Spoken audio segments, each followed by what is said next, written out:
Welcome to the Slop Farm. Enjoy the video. You begin with the exact loadout: heavy armor, wool, a ranged weapon, and night vision. You dig a vertical shaft to the deep dark above the ancient city, careful to place solid wool around the exit. Once done, make sure to set a nearby spawn, bed, or respawn anchor so you can return quickly. Aim to enter silently. Crouch, move only on wool, and switch to your crossbow ready. This first phase gets you under control before the skulk sensors detect you. You advance slowly through the city, breaking the path into rooms. Use wool and carpets to isolate skulk sensors.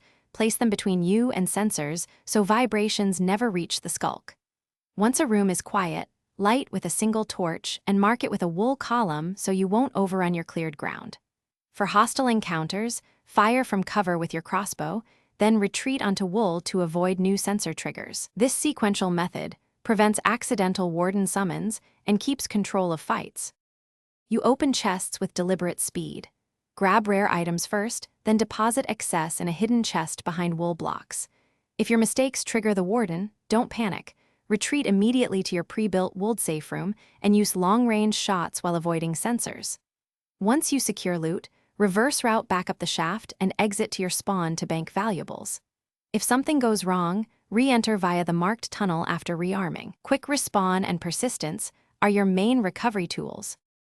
Thanks for watching. Consider subscribing if we helped you today.